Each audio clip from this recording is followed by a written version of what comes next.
Et coucou les amis, j'espère que vous allez bien. Je vous retrouve aujourd'hui pour une petite vidéo blabla dans ma cuisine. J'ai Nathan, j'ai Nathan à côté de moi qui est en train de lire, je lui ai sorti plein de petits livres, des images. Tu me montres? Ah merci, on va les lire après. Plein de petits livres qui ont fait Tristan et puis Clément après, je suis trop contente. L'imagier est mon cœur. Alors, je me suis levée hyper tard. En fait, il y a eu deux facteurs. Alors déjà, je croyais qu'on était dimanche, alors que nous sommes lundi. J'ai ouvert les yeux à un moment donné, j'entendais les deux grands faire du bruit en bas. Puis je me suis dit, oh, bah, c'est dimanche, je me rendors. En fait, pas du tout, hein, on est lundi. Et je pense qu'il y a le facteur fatigue, parce que hier, samedi et dimanche, ce week-end, il y a eu la fête des mères, donc c'était trop bien, j'étais super gâtée. Ça m'a fait une petite pause. On a mangé un super gâteau le dimanche midi que j'avais acheté en prévision chez Picard. Mais le reste du temps, j'ai passé beaucoup de temps en cuisine. Alors, pas pour cuisiner, mais pour peindre. Puisque vous savez que on s'est lancé là dans la rénovation en termes visuels de la cuisine. La cuisine va rester telle qu'elle est, mais je l'ai repeint, ça y est, les deux couches sont posées, on va changer les boutons de porte, je vais repeindre l'évier qui est vraiment dans un état pas possible. De toute façon, je suis en train de vous filmer au fur et à mesure les étapes. Vous allez vous dire vraiment, Sandra, tu as eu raison de refaire ta cuisine. Et puis, on va changer le plan de travail. Donc là, je suis extrêmement contente parce que la couleur rend vraiment exactement ce que j'imaginais. Les poignées de porte, le doré sur le vert, ça ressort, c'est super joli. Là, j'ai déjà posé, j'ai mis un petit enduit pour réparer le fond d'évier, puis après je vais le peindre et voilà le programme de la journée. Et en fait, je vous prends parce que par rapport à cette cuisine-là que je suis en train de refaire, je pensais à l'épargne cuisine, en fait, parce qu'il me reste une grosse somme sur cette épargne-là, parce qu'à la base, on voulait tout refaire, puis au final, avec la voiture, on a changé d'idée, et on s'est dit qu'on allait juste la repeindre. Enfin, juste. C'est quand même du travail, hein. C'est pas rien non plus de peindre une cuisine, c'est pour ça, en fait. Oui, voilà, je suis partie dans mes... Évidemment, j'ai changé de sujet. C'est pour ça aussi que j'ai dormi ce matin comme un loir, c'est que 2 jours de peinture non-stop, j'étais fatiguée tout simplement ce matin. Donc pour une fois, je me suis pas levée tôt comme d'habitude. Et je me suis tellement levée tard que mon mari était déjà parti emmener les enfants à l'école. Alors vous voyez le niveau de fatigue, quoi. Mais bon, pour une fois, je me suis écoutée. Donc j'en reviens à cette fameuse épargne cuisine parce que c'est là-dessus, c'est ce que le thème de la vidéo en fait, c'est les petites victoires du quotidien. Et en gros, la rénovation de la cuisine m'a coûté 350 €. Je vous ai fait une vidéo là-dessus. J'ai acheté 2-3 petits trucs en plus, une nouvelle boîte à pain que j'ai commandée chez Amazon et j'en suis très contente. Elle est vraiment extra large, elle est super jolie. Et puis j'ai commandé aussi un panier à fruits sur Temu, donc voilà. Allez, on va dire que 400 € à tout casser, pour être large.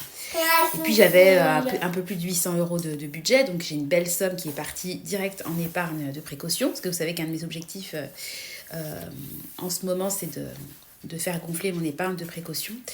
Et comment vous dire, quand je faisais les paiements, parce que j'ai commandé sur divers sites, j'avais comme un sentiment de fierté parce que c'est de l'argent qui était sur un compte épargne. Donc, c'est pas la même chose quand vous payez avec de l'argent qui est sur votre compte courant. Je trouve qu'il y a un côté... c'est comme quand vous faites un chèque. Je sais pas, vous le sentez plus passer, c'est l'argent qui est sur votre compte du mois et c'est compliqué.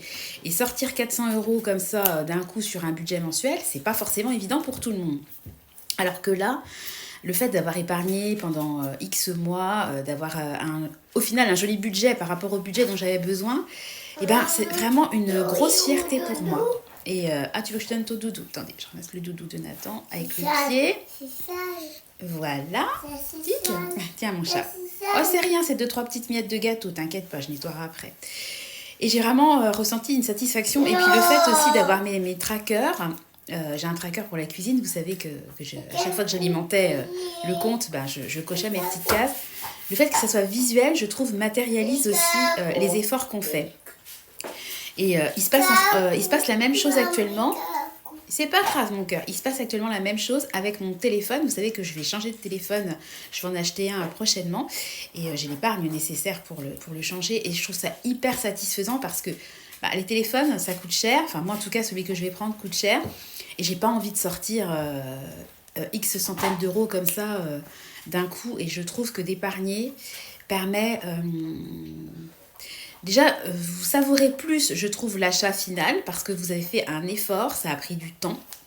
Et puis c'est hyper satisfaisant de payer avec ce qu'on a réussi à mettre de côté. Et en fait, quand je vous parle des petites victoires, pour moi, ce sont de petites victoires parce qu'on se parle de quelques centaines d'euros. C'est pas, je vous dis pas que là, on a acheté cash notre maison. C'est des petites, entre guillemets, hein, j'entends, dépenses, mais qui sont quand même non négligeables. Et en fait, toutes ces petites épargnes-là que je mets en place, je me suis dit, à l'instar un peu de ce que je fais par rapport à mon rééquilibrage, vous savez que quand je perds du poids, je m'achète un petit cadeau, un nouveau vêtement, une nouvelle paire de chaussures pour matérialiser en fait les efforts, parce que quand vous perdez 500 grammes, c'est rien 500 grammes dans la vie, mais 500, plus 500, plus 500, plus 500, et bien au final c'est des kilos, et puis ça peut se transformer en dizaines de kilos. Des fois le chemin est tellement long, quand vous avez par exemple 20, 30, 40, 50 kilos à perdre, ça vous paraît tellement insurmontable que vous voyez pas forcément votre progression au quotidien. Et le fait, je trouve, d'avoir des outils de suivi, que ce soit sur Excel, que ce soit sur une application sur son téléphone, que ce soit sur des trackers papier, et ben je trouve que ça participe en fait au fait de maintenir la motivation. Parce que quand vous avez des gros objectifs de perte de poids ou d'épargne, je sais pas si vous vous dites, moi je veux avoir 20 000 euros d'épargne de précaution. Tout le monde ne gagne pas 40 000 euros par mois, hein, donc ça peut mettre des mois, des années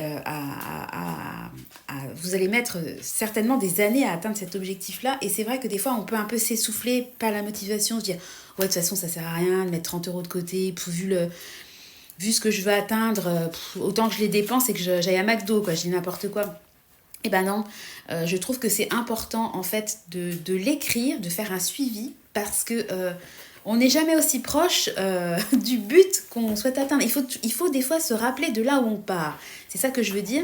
Et puis, le chemin est long, mais il faut quand même savoir aussi se féliciter et se donner des petites étapes intermédiaires, si vous voulez. Alors moi, je le fais pour la perte de poids, mais je le fais aussi également pour les épargnes. Et puis moi, vous savez que j'ai deux gros objectifs. J'ai le gros objectif, c'est de rembourser tous nos emprunts immobiliers en 2029, donc ça j'y travaille, etc.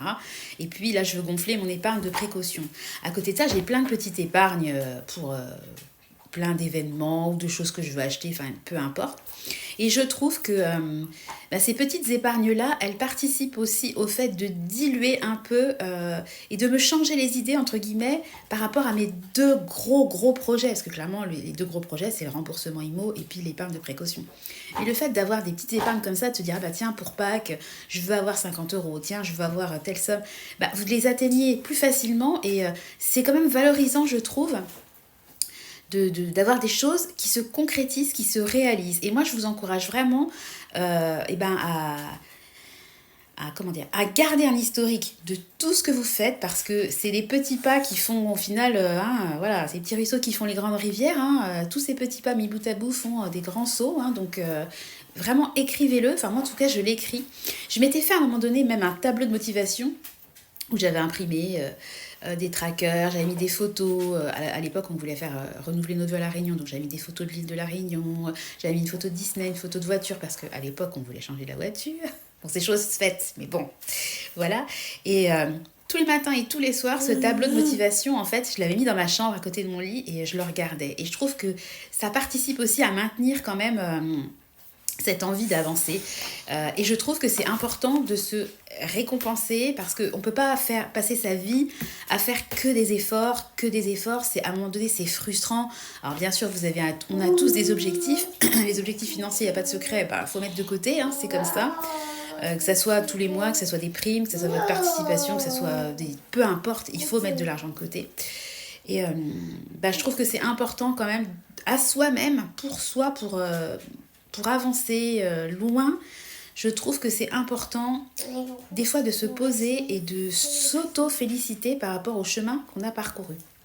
Et par rapport à ça, je me suis dit que les petites épargnes là que je fais, Noël, etc., alors c'est vraiment des petits montants, mais en fait j'ai eu une idée par rapport à la cuisine où je réfléchissais, tout est parti de là, et je me suis dit mais pourquoi sur ces petites épargnes là je me créerais pas une espèce de cagnotte où je prends 5%, c'est vraiment une toute petite somme, parce que le but, c'est pas de vider mes épargnes.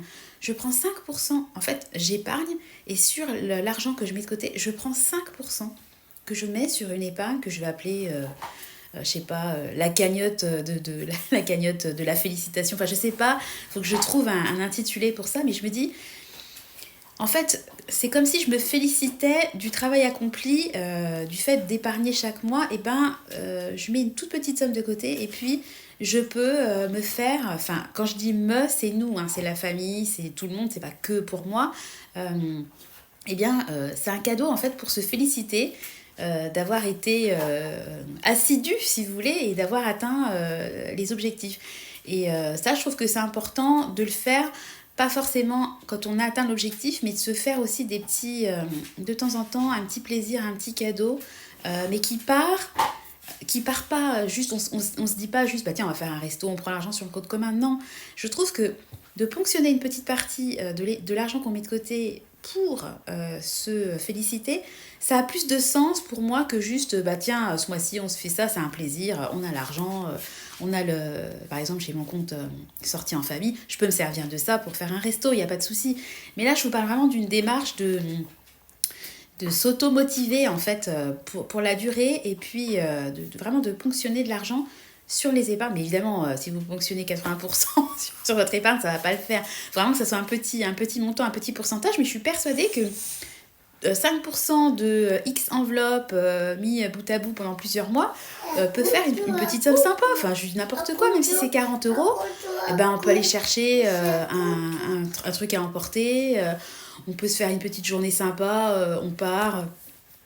Et puis on se fait un pique-nique amélioré. Voilà, les enfants prennent ce qu'ils veulent. Ça peut être, je dis pas de se faire des gros trucs, mais des petits cadeaux comme ça. Puis déjà, ça crée du souvenir. Les enfants aussi sont inclus dans le fait voilà, que l'épargne, c'est important pour réaliser des projets, mais que ça peut aussi servir à se faire plaisir. Et moi, j'essaie quand même les enfants de leur expliquer que tout ne tombe pas du ciel, que pour avoir quelque chose, ça prend du temps. Voilà, Tristan, il me parle souvent, moi je veux un téléphone, évidemment, comme tous les enfants, il voudrait tellement avoir un téléphone. Autant vous dire qu'à 7 ans, ça risque pas. Puis nous, on est vraiment... alors c'est drôle parce que moi j'ai une chaîne YouTube, etc. Mais on n'est pas du tout pour les écrans, pour les enfants. Ils nous doivent regarder la télé peut-être 1 heure par semaine. Et c'est nous qui choisissons les dessins animés. Parce que quand on leur laisse la télécommande, voilà, qu'est-ce qu'ils vont faire? Ils vont aller bifurquer sur Netflix et puis ils vont mettre des trucs un peu violents. Enfin... c'est pas violent, mais c'est des dessins animés de bagarre, voilà, puis après, bah, qu'est-ce qu'ils font? Leur jeu, c'est ça, c'est d'imiter moi, j'ai pas envie qu'ils se pètent le cou en voulant faire ce qu'ils ont vu à la télé ou les trucs de catch, des fois. J'ai vu des histoires comme ça, des gamins qui voulaient refaire des...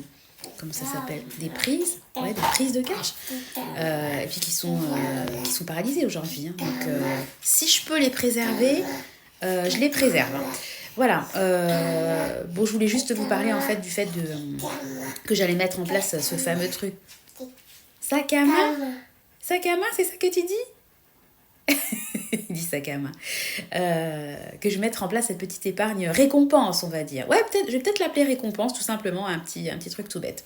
Voilà, bon, écoutez, je vais aller commencer à faire mon mélange pour faire la peinture de l'évier. J'avais fait mes ongles, hein, ils sont tout pétés, voilà. Ils n'ont pas tenu le choc avec la peinture, hein. Ils s'enlevaient un par un. Donc au bout d'un moment, j'ai tout enlevé, ça m'a saoulée. Mais je pense que je vais les refaire un petit peu plus souvent parce que je trouvais que c'était quand même sympa d'avoir les mains. Ça change vraiment une main, hein, le fait d'avoir les ongles manucurés ou pas. Voilà. Bon, écoutez, je vais vous laisser. C'était la petite vidéo blabla. C'est un peu parti dans tous les sens, mais en gros, le but de ma vidéo, c'est de... Comment dire, de savourer les petites victoires, en fait. Hein, voilà, de les savourer, de les saluer et puis d'en avoir conscience. Voilà, d'avoir conscience, en fait, que les petits pas que vous faites, c'est pas rien. Et je trouve que quand on voit de là où on part et le progrès qu'on a fait, je trouve que c'est important quand même des fois de prendre le temps de se faire un petit bilan. Ça peut être tous les trimestres, tous les semestres. Enfin après, ça dépend de la dose de motivation dont vous avez besoin. Moi, je sais que je le fais vraiment souvent. Et régulièrement dans l'année, parce que je fais toujours mon petit bilan voilà, au 31 décembre, ce que j'ai mis de côté, etc. Donc je sais au 1er janvier d'où je pars. Et régulièrement... je reprends, parce que j'ai un tableau Excel, hein, où je sais où j'en étais en mois de janvier. Et je trouve que c'est vraiment... il y a un côté très satisfaisant à voir son épargne grimper, mais il y a également un côté très satisfaisant à voir son épargne se vider quand c'est pour des projets qu'on a réfléchi, qu'on a mûri et qu'on a attendu. Donc je vous parle de la cuisine, je vous parle là de mon futur téléphone et je suis très contente de prochainement dépenser plusieurs centaines d'euros parce que j'en ai envie, parce que j'épargne depuis ça fait 4 ans que je mets de côté de l'argent pour changer mon téléphone. Bon, à la base, je voulais changer au bout de 5 ans, mais il tient plus la batterie est morte, quoi. Donc voilà, là, je vous fais une vidéo, mon téléphone n'est pas branché. Je suis sûre que quand je vais procéder au montage, je me suis levée, le téléphone était à 100%. Je suis sûre que là, il va être à... allez, il va déjà être à 60%, enfin ça va hyper vite, quoi. Il tient plus la charge, donc il est temps de changer. Voilà, sur ce, écoutez, je vais me lancer, pendant que j'ai encore un peu d'énergie, dans la réfection de la cuisine, enfin de l'évier, tout du moins.